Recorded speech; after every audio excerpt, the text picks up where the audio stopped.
ఏమండి, మన కొడుకు దారి తప్పుతున్నాడు, వాడికి కాస్త భయం చెప్పండి అన్న మాటకి భర్తకి కోపం వచ్చి నా కొడుకునే తప్పు పడతావా అని భార్య చెంప చెల్లుమనిపించాడు. ఆ సంఘటనను చూసిన కూతురు తన అన్న గురించి చెప్పాలనుకున్న విషయాన్ని ఎవరికీ చెప్పలేకపోయింది. చివరికి తన అన్న చేతిలోనే చిత్రవద అనుభవించి చనిపోయింది. అయినా కూడా తండ్రి కొడుకును వెనుకేసుకొచ్చాడు. అది చూసిన తల్లి న్యాయం కోసం కోర్టు మెట్లు ఎక్కింది. మరి విజయం ఎవరిది? రచయిత ఆరోహి గారు. ఇక స్టోరీలోకి వెళితే, పట్టుమని నిండా 16 ఏళ్ళు కూడా ఉండవు. ఆ అబ్బాయి తన రూమ్లో కూర్చుని ఎంతో ఇంట్రెస్ట్గా తన చదువు కోసం అని తన తల్లిదండ్రులు పెట్టించిన కంప్యూటర్లో ప్రైవేట్ వెబ్సైట్స్ చూస్తూ తనకి ఉన్న నలుగురు గర్ల్ ఫ్రెండ్స్లో ఒకరు అయిన క్షేత్రతో చాట్ చేస్తున్నాడు రాకేష్. ఇద్దరు వాళ్ళ వయసుకు మించిన మాటలతో చాట్ చేస్తూ ఎంజాయ్ చేస్తున్నారు. అప్పుడే వినిపించింది వాళ్ళ అమ్మ పిలుపు. నాన్న రాకేష్, వచ్చి భోజనం చేసి వెళ్ళు నాన్న. పైనుంచి, అమ్మ, ఎన్నిసార్లు చెప్పాలి నన్ను పిలవకు అని? నాకు నచ్చినప్పుడు వచ్చి తింటాను. ఛీ, ఎన్నిసార్లు చెప్పినా ఎలా విసిగిస్తారు నన్ను, డిస్టర్బ్ చేయడానికే ఉంటారు అని కొంచెం గట్టిగానే అన్నాడు. ఆ మాటలు తనకు వినిపించినా తనకి ఇది అలవాటే కనుక మొహంలో ఆ బాధ చూపించకుండా మిగతా వాళ్ళకి వడ్డిస్తూ ఉంది.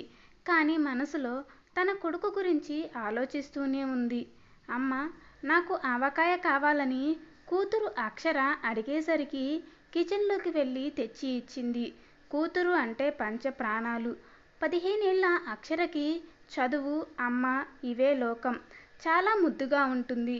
ఎలాగైనా కొడుకు ప్రవర్తన గురించి చెప్పాలి అని బలంగా అనుకుని తన భర్త అయిన రమేష్తో ధైర్యం తెచ్చుకొని, ఏమండి అంటుంది. ఏంటి అన్న భర్త కంచు కంఠం విని కొంచెం భయపడినా ధైర్యం తెచ్చుకొని, అది రాకేష్ ప్రవర్తన రోజురోజుకి చాలా తేడా వస్తుందండి. ఆ మాట విన్న తన అత్తామామలు కోపంగా పళ్ళు నూరుకుంటూ కోపంగా చూస్తున్నారు. అయినా వాళ్ళ చూపులు పక్కన పెట్టి ధైర్యం చేసి తన భర్తతో, అది వాడు చిన్న పెద్ద అని కూడా లేకుండా మాట్లాడుతున్నాడు. పైగా వాడు ఈ వయసులో మాట్లాడకూడని మాటలు మాట్లాడుతున్నాడు. అర్ధరాత్రి వరకు ఆ కంప్యూటర్ ముందే ఉంటున్నాడు. పైగా మీరు వాడికి ఇచ్చిన ఏటీఎం కార్డులో ఉండాల్సిన 2 లక్షలు కూడా వాడేశాడు. అవి ఎందుకు యూజ్ చేశాడో కూడా మీరు అడగలేదు. ఇలానే వదిలేస్తే రేపు ఎదురు అయ్యే వాటిని మనం ఎలా ఫేస్ చేస్తాం?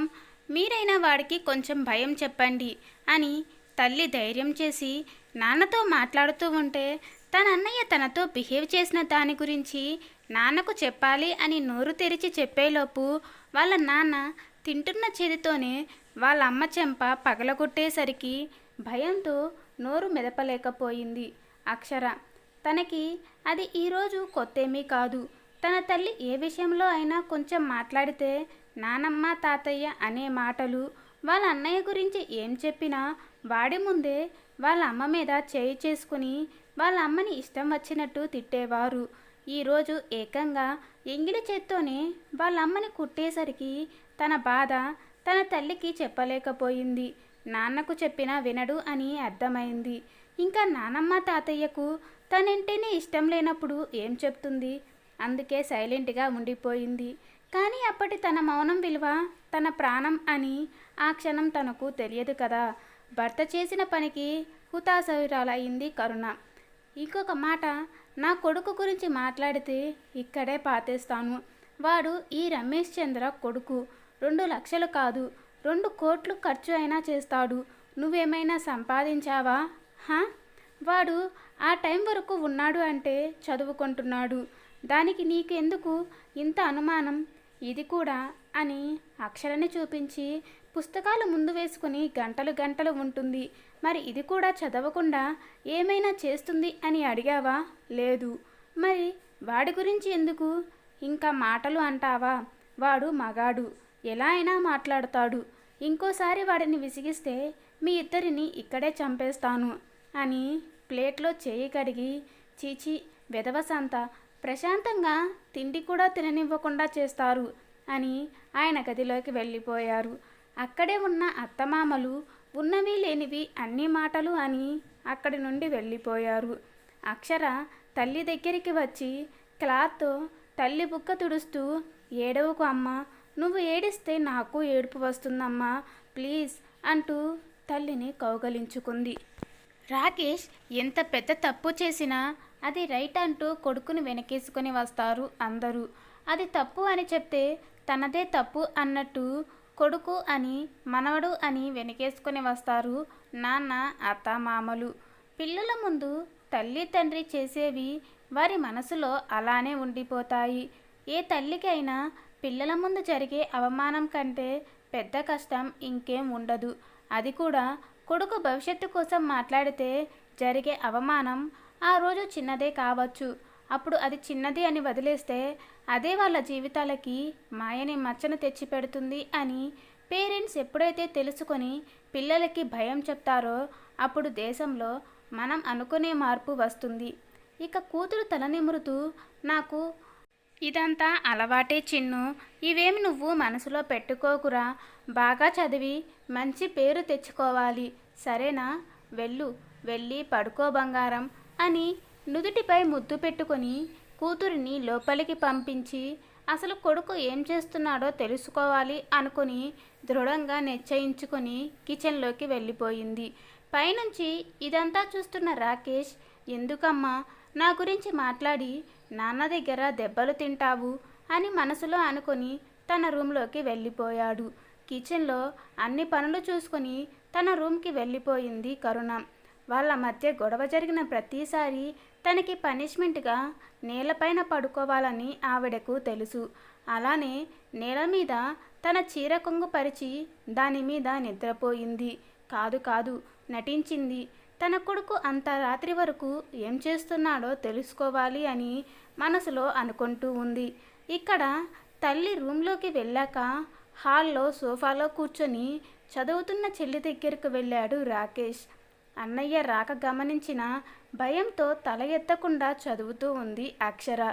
ఏం చేస్తున్నావు నా చెల్లి అని తన పక్కన భుజంపై చేయి వేసి ఇష్టం వచ్చినట్టు తడుముతూ ఉన్నాడు. తన అన్న చేష్టలకు వస్తున్న కన్నీటిని గట్టిగా కళ్ళు మూసుకుని వాటిని ఆపుతుంది. అవి బయటికి వస్తే తన అన్న పిచ్చి చేష్టలు మరింత ఎక్కువ అవుతాయి అని తనకి తెలుసు. అందుకే సైలెంట్గా ఏడుస్తూ వస్తున్న ఏడుపు ఆపలేక చిన్నగా వెక్కిళ్ళు పెడుతూ ఉంటుంది. ఒక అమ్మాయికి ఏదైనా బాధ కలిగితే నాన్నకో అన్నకో చెప్పుకుంటారు. కానీ ఇక్కడ సమస్య తన సొంత అన్నైతే ఆ బాధ ఎవరికి చెప్తుంది? అది చూసి ఎందుకురా ఏడుస్తున్నావు బంగారం? అక్షర ఏడుస్తూ, ప్లీజ్ అన్నయ్య చేయి తీయవా ప్లీజ్. సరే తీసేస్తాను, కానీ మరి నేను అడిగింది చేస్తే అది తప్పు అన్నయ్య. నువ్వు ఇలా ఎలా మారిపోయావు అన్నయ్య? ప్లీజ్ అన్నయ్య నన్ను వదిలేయి.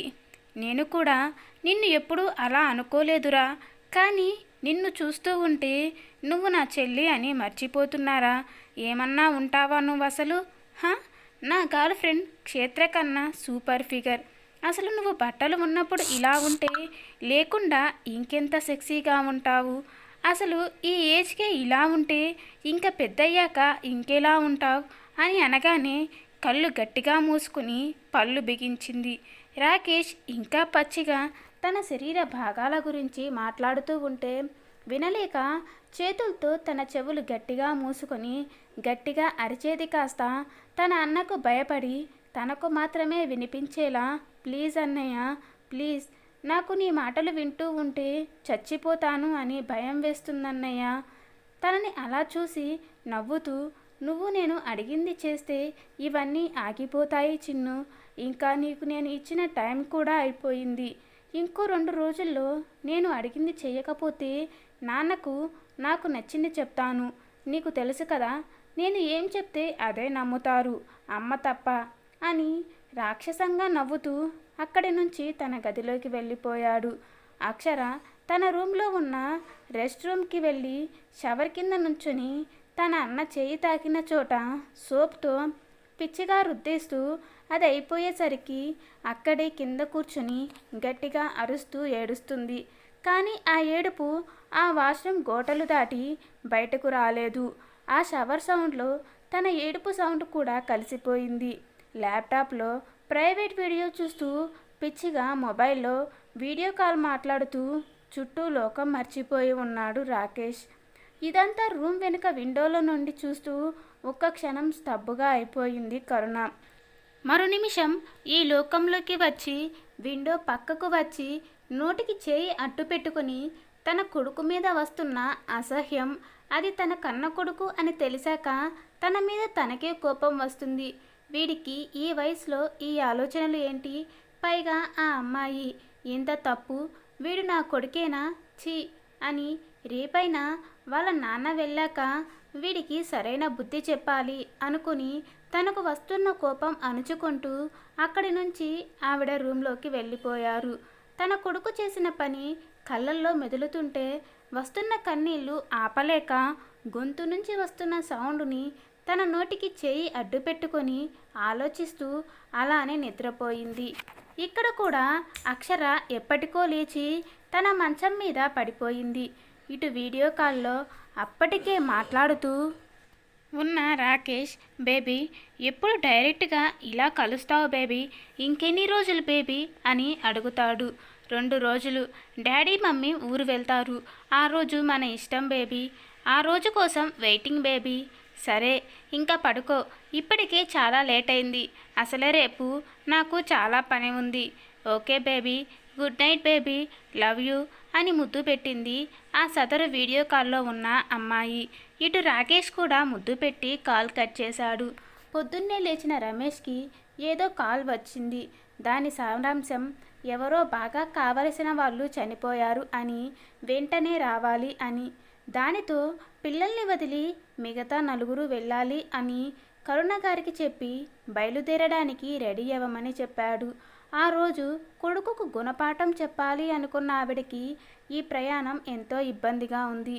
అలాగే మనసు అంతా చాలా గాబరాగా ఉంది. ఏదో తప్పు జరుగుతుంది అనిపిస్తుంది. కానీ భర్త మాటకి ఎదురు చెప్పలేదు. అందుకే పయనమయ్యారు. వెళ్తున్న వాళ్ళ వైపు దీనంగా చూస్తున్న కూతురి మొహం చూసి ఏదో భయం పట్టుకుంది కరుణ గారికి. రాకేష్ మనసులో ఈరోజు తనకు కావలసింది దొరుకుతుంది అని లోపల పిచ్చిగా డాన్స్ చేస్తున్నాడు. అక్షర మాత్రం అన్న గురించి భయంతో మాట్లాడలేక సైలెంట్గా ఉండిపోయింది. కూతురిని వదలలేక వదిలి వెళ్తుంది కరుణ. వాళ్ళు వెళ్ళిన వెంటనే తన రూమ్లోకి పరుగున వెళ్ళి డోర్ లాక్ చేసుకుంటుంది అక్షర. అది చూసి నవ్వుకుంటూ ఎంతసేపు రూమ్లో ఉంటావు అని నవ్వుకొని తన రూమ్కి వెళ్ళాడు రాకేష్. అలా సాయంత్రం అయినా రూమ్ నుంచి బయటికి రాలేదు. సాయంత్రం పని మనిషి రాకేష్తో పని అయిపోయింది బాబు, నేను వెళ్తున్నా అని చెప్తుంది. రాకేష్ కూడా గట్టిగా నేను కూడా అలా బయటికి వెళ్ళి వస్తాను రంగమ్మ అని చెప్పాడు. అది విన్న అక్షర కడుపు పట్టుకొని అన్నయ్య బయటికి వెళ్తే నేను ఏదైనా తినొచ్చు, చాలా ఆకలిగా ఉంది అనుకుంటూ ఉంది. ఇంతలో రాకేష్ గట్టిగా చిన్ను నేను బయటికి వెళ్తున్నా అని మెయిన్ డోర్ గట్టిగా వేశాడు. పాపం అది నిజమనుకుని అక్షర పరుగున బయటికి వచ్చి ఎదురుగా డైనింగ్ టేబుల్ దగ్గర ఉన్న రాకేష్ని చూసి బిగుసుకుపోయింది. వెనక్కి అడుగు వేస్తూ ఉంటే రాకేష్ తన దగ్గరికి వస్తూ ఏంటి నేను బయటికి వెళ్ళిపోయాను అనుకుని బయటికి వచ్చావా? బయటికి రాకుండా లోపల ఉంటే నిన్ను ఏం చెయ్యను అనుకున్నావా? చూసావా నిన్ను ఎలా బయటికి రప్పించాను అని తన చెయ్యి పట్టుకున్నాడు. అక్షర గట్టిగా ఏడుస్తూ ప్లీజ్ అన్నయ్య నన్ను వదిలేయి ప్లీజ్, కావాలంటే నీ కాళ్ళు పట్టుకుంటా అని తన కాళ్ళ మీద పడింది. నేను అడిగినప్పుడు నువ్వు చేసి ఉంటే నువ్వు కూడా ఎంజాయ్ చేసేదానివి, అలా కాకుండా చేసి ఈరోజు ఇంత అవసరమా? సైలెంట్గా ఉంటే నువ్వు కూడా ఎంజాయ్ చేస్తావు చిన్ను. అక్షర గట్టిగా అరుస్తూ చాలా తప్పన్నయ్య, నేను నీకు చెల్లిని, నాతో ఇలా మాట్లాడడం చాలా పెద్ద తప్పు అనింది. వీళ్ళ ఇల్లు కొంచెం జనసంచారం లేని చోట ఉండడం వల్ల అక్షర అరుపులు ఎవరికీ వినిపించడం లేదు. దానితో రాకేష్ గట్టిగా తన చెంప మీద కొట్టేసరికి కింద పడిపోయింది. తనని జుట్టు పట్టుకొని పైకి లేపి హాల్లో కింద పడేశాడు. తనని నగ్నంగా చేస్తూ ఉంటే ఎంత ప్రయత్నం చేసినా తన అన్న బలం ముందు తన బలం సరిపోవడం లేదు. ఎంత బ్రతిమాలినా వదలని తన అన్నని ఆపలేక ఏడుస్తూ ఉంటే అది ఏమాత్రం పట్టించుకోకుండా తను చేయాలి అనుకున్నది చేస్తూ ఒక రాక్షసుడిలా మారి తనని హింసిస్తూ తనకు గాయాలు చేస్తూ ఉంటే అవి తట్టుకోలేక ఏడుస్తున్న తన చెల్లిని చూసి రాక్షసంగా నవ్వుతున్నాడు.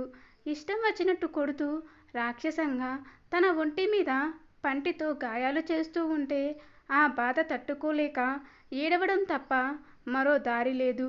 ఇంటికి తిరిగి వస్తున్న కరుణగారికి కంగారు అంతకంతకు పెరుగుతుంటే చేతులు నలిపేస్తూ తన కంగారు అణుచుకోవడానికి ప్రయత్నం చేస్తూ ఉంది. ఇంటికి వచ్చి లోపలికి వెళ్తున్న వాళ్ళకి అక్షర గట్టిగా అరుస్తూ ఉన్న అరుపులు వినిపించి పరుగున లోపలికి వెళ్ళారు. రాకేష్ డోర్ లాక్ చేయకుండా ఉండడం వల్ల డోర్ ఓపెన్ చేసి చూసిన ఆవిడ తన కూతురిని చూసి అక్కడే అడుగు ఆగిపోయింది. వాళ్ళ రాకని ఊహించని రాకేష్ కంగారుగా పైకి లేచి పరుగున తన రూంలోకి వెళ్ళిపోయాడు. అప్పటికే కొన ఊపిరితో ఉంది అక్షర. నెమ్మదిగా కళ్ళు తెరిచి అమ్మా అని పిలిచింది. ఆ పిలుపుకి లోకంలోకి వచ్చి పరుగున వెళ్ళి సోఫా మీద ఉన్న బెడ్షీట్ తీసి తనకి కప్పి తనని లేపడానికి ప్రయత్నం చేశారు. కానీ అక్షరలో మచ్చకైనా ఓపిక లేదు లేవడానికి.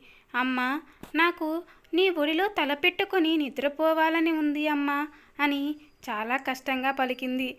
అక్షర మాటలకి తల్లి హృదయం చెరువు అవుతుంటే తన ఒడిలో తలపెట్టుకుని కింద కూర్చొని ఉన్నారు. రమేష్ గారికి వాళ్ళ అత్తమామకి అసలు ఏం జరిగిందో కూడా అర్థం కావడం లేదు. అక్షర పిలుపు విని తనని చూశారు. అక్కడ నేల అంతా కూతురి రక్తం చూసి తనకి ఒళ్ళు గగుర్లు పొడిచింది. నెమ్మదిగా అడుగులు తన వైపు పడ్డాయి. అక్షర ఎంతో కష్టంగా మాట్లాడడానికి ట్రై చేస్తుంటే కరుణగారు, ప్లీజ్ రా, ముందు మనం హాస్పిటల్కి వెళ్ళాలి తల్లి, కొంచెం ఓపిక తెచ్చుకో నాన్న, లేవడానికి ట్రై చేయి నాన్న. అక్షర చాలా కష్టంగా మాట్లాడుతూ, లేదమ్మా, నాకు తెలుసు ఇంక నేను బ్రతకను. ఐఎమ్ సారీ అమ్మా, నీకు ఇచ్చిన ప్రామిస్ పూర్తి చేయలేదు అమ్మా. ఇప్పుడు అవన్నీ ఎందుకు నాన్న, మనం హాస్పిటల్కి వెళ్దాం. లే నాన్న, లేరా, నా తల్లి కదా. దానికి అమ్మ చాలా నొప్పిగా ఉందమ్మా, చాలా ట్రై చేశాను అమ్మా, కానీ అన్నయ్య వినలేదు. ఎంత ఏడ్చినా నన్ను కొట్టాడు అమ్మా, చాలా నొప్పిగా ఉంది అమ్మా అని ఊపిరి గట్టిగా తీసుకుని తన ఆఖరి శ్వాస వదిలింది. కరుణగారు గట్టిగా, చిన్ను చిన్ను, లేనన్న, లే బంగారం, నన్ను ఇలా వదిలేసి ఎలా వెళ్ళిపోయావు అని గుండెలకు హత్తుకొని గుండెలు అవిసేలా ఏడుస్తున్నారు. రమేష్కి అంతా బ్లాక్గా ఉంది. ఉన్న చోట కుప్పకూలిపోయాడు. ఎంత కర్కటంగా ఉన్న కన్న కూతురు కళ్ళ ముందు ఆ పరిస్థితుల్లో చనిపోతే ఏ తండ్రికైనా బాధ అలానే ఉంటుంది. తన కూతురిని భార్య చేతిలో నుండి తీసుకుని తన మొహం మొత్తం తడుముతూ ఏడుస్తున్నాడు. నానమ్మ, తాతయ్య కన్నీళ్లతో చూస్తూ ఉండిపోయారు. పైన ఉన్న రాకేష్ భయంగా బెడ్ పక్కన కూర్చుని ఉన్నాడు. రమేష్ కాసేపటికి తేరుకొని ఇది బయటికి తెలిస్తే తన కొడుకు జీవితం నాశనం అవుతుంది అని పైకి వెళ్ళి తన కొడుకు చేతికి డబ్బులు ఇచ్చి ఇక్కడి నుండి వెళ్ళిపోమ్మని చెప్పాడు.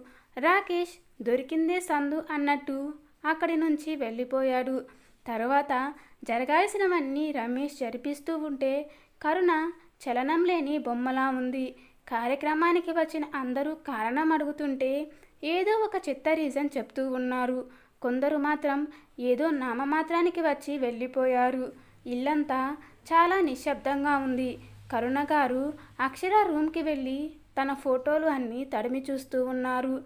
అక్కడే ఆవిడకి ఒక డైరీ కనపడింది. తన కూతురు చేతి వ్రాత చూసి బుక్కుని ముద్దు పెట్టుకున్నారు. అందులో తన కలలు, ఆశలు ఎంతో అందంగా తీర్చిదిద్దుకోవాలనే తన కలల సౌధం తన కళ్ళ ముందే కూలిపోవడంతో డైరీని గుండెలకు హత్తుకుని ఏడుస్తున్నారు. డైరీలో లాస్ట్ పేజెస్ చదువుతూ తన చిన్నారి తల్లి తన కొడుకు చేతిలో ఎంత నరకం చూసిందో అదంతా వాళ్ళకి చెప్పలేక ఎంత నలిగిపోయిందో ఒక్కొక్క అక్షరం చదువుతూ ఉంటే గుండె మెలిపెట్టినంత బాధ. ఆ బాధ నుంచి వచ్చిన కోపంతో కిందికి వచ్చి కత్తిపీట తీసుకుని పైకి వెళ్తూ ఉంటే కింద ఉన్న రమేష్ వాళ్ళ అమ్మా నాన్న తన వెనుక వెళ్ళారు. రాకేష్ రూమ్ అంతా పిచ్చిగా వెతికి తను కనిపించకపోవడంతో అక్కడ ఉన్న ల్యాప్టాప్ తీసి గోడకి వేసి కొట్టి రమేష్ వైపు తిరిగి వాడిని నువ్వు ఇక్కడ దాచినా నేను వదలను. ఇన్ని రోజులు నా కూతురికి చూపించిన నరకానికి వాడు ఇంతకు ఇంత అనుభవించేలా చేస్తాను. మిమ్మల్ని కూడా వదలను. వాడిని కన్నందుకు నాకు కూడా శిక్ష పడేలా చేస్తాను అని కోపంగా బయటకు వెళ్ళింది. రమేష్ తల పట్టుకుని కూర్చొని ఉంటే వాళ్ళ అమ్మా నాన్న వచ్చి, నువ్వు ఏం భయపడకున్నానా, అది ఏం చెయ్యదు. రమేష్ మనసులో, ఒక తల్లి తన పిల్లలకు ఎలాంటి ఇబ్బంది లేనంత వరకు నార్మల్గానే ఉంటారు. కానీ ఎప్పుడైతే తన పిల్లలకి ఏమైనా కష్టం బాధ కలిగిస్తే భర్త అని కూడా చూడరు. ఇక్కడ తన కూతురు ప్రాణం పోయింది, కరుణ ఎవరిని వదిలిపెట్టదు అనుకుని అక్కడి నుంచి వెళ్ళిపోయాడు. రాకేష్ మాత్రం తను చేసింది రైట్ అని, అందుకే తండ్రి తనకి సపోర్ట్ చేస్తున్నాడు అని, చెల్లి చనిపోయింది అనే బాధ కూడా లేకుండా ఉన్నాడు.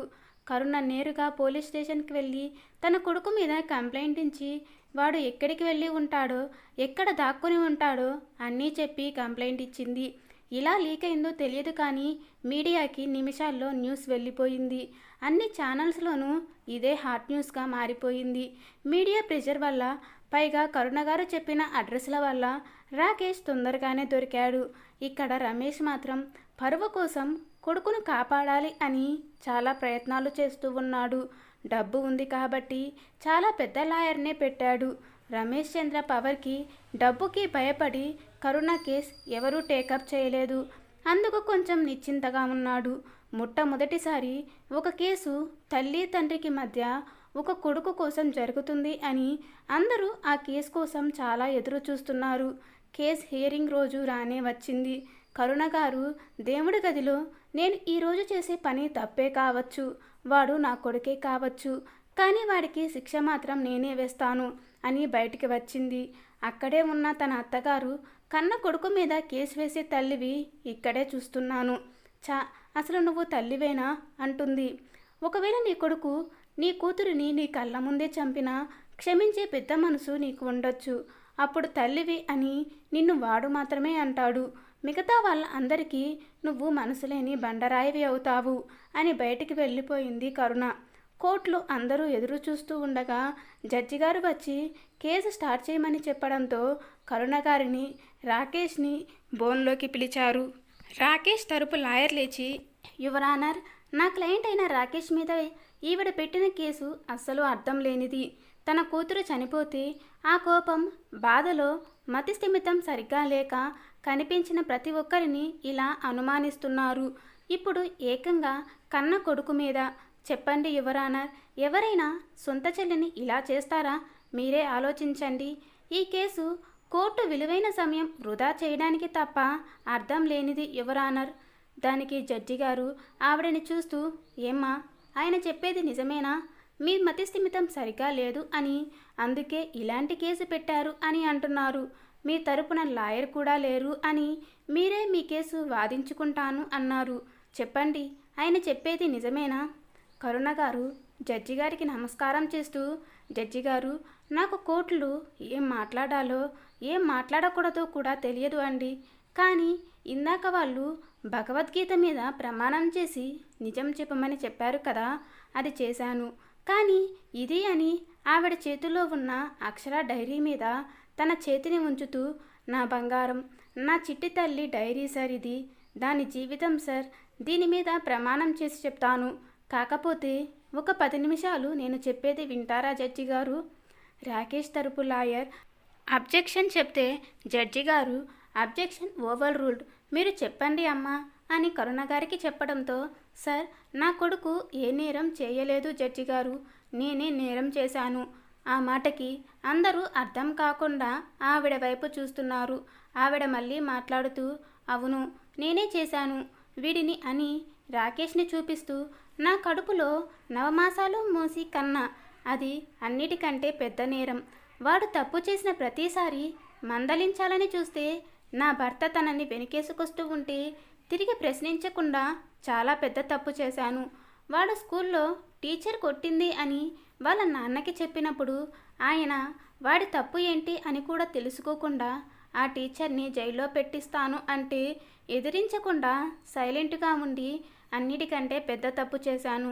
వాడు తప్పుడు మాటలు మాట్లాడుతూ 4 తన్నకుండా నా భర్తని మందలించమని చెప్పి చాలా పెద్ద తప్పు చేశాను.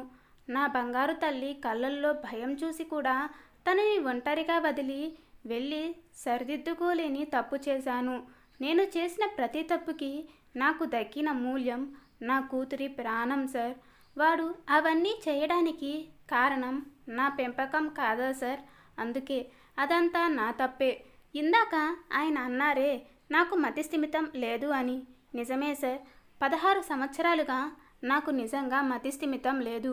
ఇప్పుడే ఆ పిచ్చి కొంచెం తగ్గింది సార్.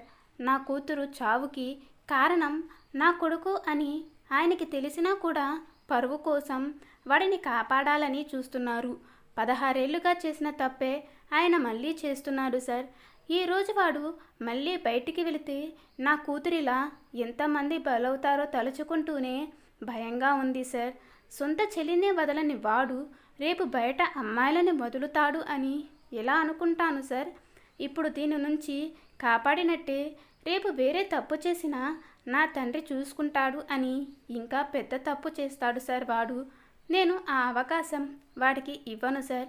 అసలు వాడికి ఈ వయసులోనే వాడు ఇలాంటివి అన్నీ ఎలా చేయగలుగుతున్నాడు?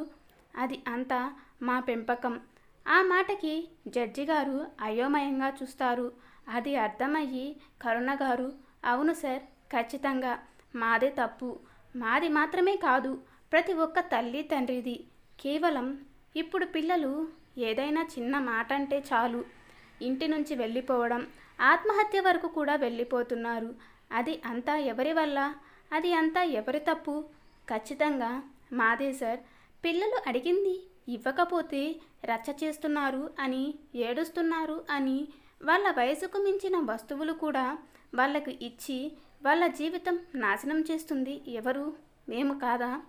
16 ఏళ్ల పిల్లాడు నెల రోజుల్లో 2 లక్షలు ఖర్చు చేస్తే వాడు మనకి తెలియకుండా ఎంత పెద్ద తప్పు చేస్తున్నాడో అడిగే అధికారం పేరెంట్స్కి లేదా? కానీ ఎవరు ఆలోచించరు. అదేమంటే డబ్బు వాళ్ళ కోసమే కదా అంటారు. అవును, వాళ్ళ కోసమే, కానీ అదంతా వాళ్ళ భవిష్యత్తు కోసం అని ఆలోచించలేరు.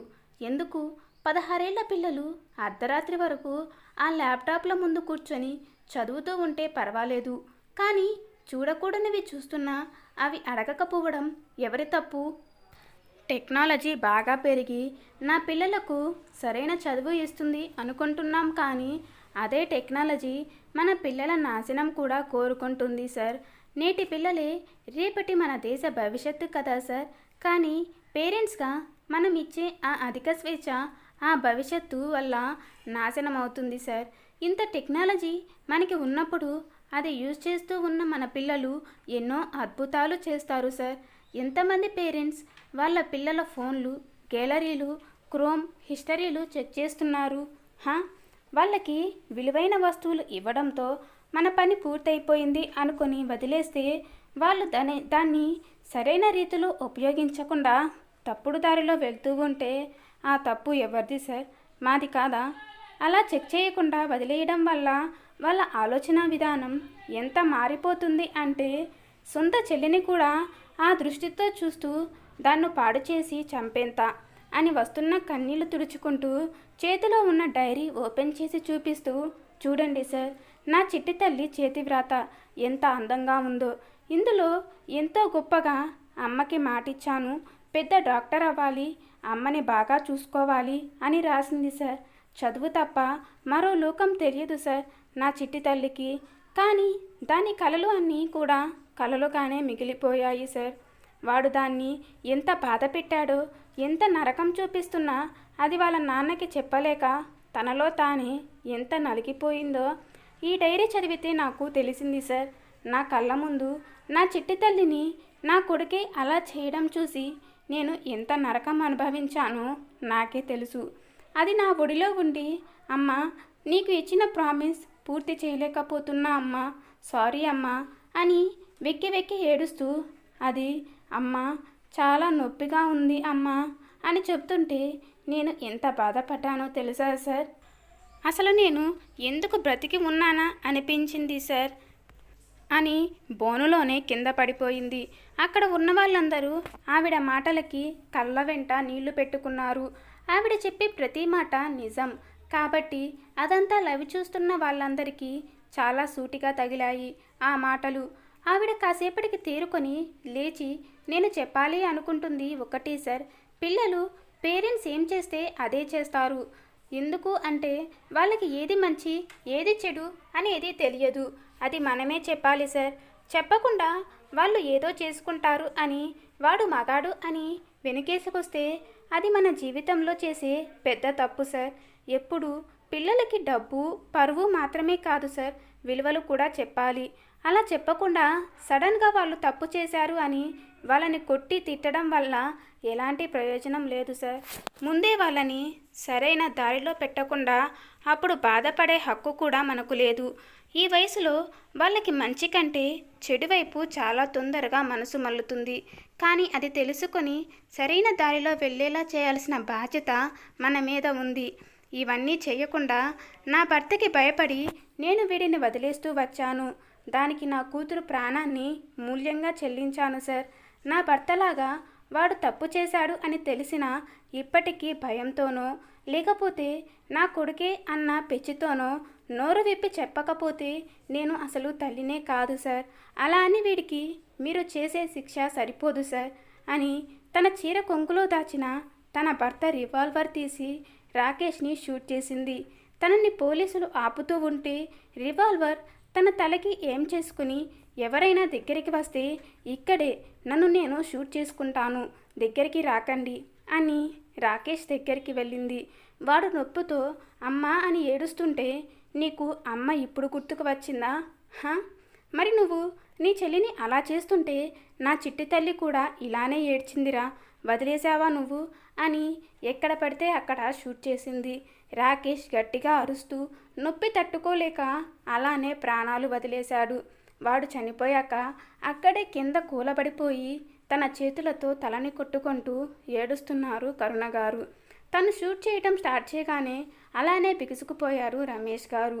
దానితో పాటే ఆయన మైండ్ కూడా పనిచేయడం మానేసింది. కరుణగారు ఏడుస్తూ అక్కడే ప్రాణాలు వదిలేశారు. ఒకరి తప్పుకి ఒక కుటుంబం మొత్తం బలయింది. అక్కడ ఉన్న ప్రతి ఒక్కరూ మేము మా పిల్లల్ని సరిగ్గా పెంచుతున్నామా అనే ఆలోచన మొదలయ్యింది. ఒకవేళ సరిగ్గా లేకపోతే ఇక నుంచి అయినా సరైన దారిలో పెట్టాలి అని అనుకుంటూ ఉన్నారు. పిల్లలకి డబ్బు ఇస్తున్నామా లేదా అని కాదు, అది వాళ్ళు ఏ విధంగా ఖర్చు చేస్తున్నారో తెలుసుకోవాలి. వాళ్ళకి అడిగింది ఇవ్వడం తప్పు కాదు. ఆ వయసుకి అది సరైనదో కాదో తెలుసుకోండి. మన పిల్లలు మన మొబైల్ మనకంటే చాలా బాగా ఆపరేట్ చేస్తున్నారు అని మురిసిపోవడం కాదు. మనం చూడకుండా వాళ్ళు ఏం చేస్తున్నారో తెలుసుకోవాలి. ఇది విని కొంతమంది అయినా మారాలి అని నా ఈ చిన్న ప్రయత్నం. ఫ్రెండ్స్, మీకు ఈ స్టోరీ నచ్చితే తప్పకుండా సబ్స్క్రైబ్ చేసి పక్కనే ఉన్న బెల్ ఐకాన్పై ప్రెస్ చేయండి. అలాగే ఈ స్టోరీ ఎలా అనిపించిందో లైక్ చేసి కామెంట్ చేయడం మర్చిపోకండి. Thank you for watching.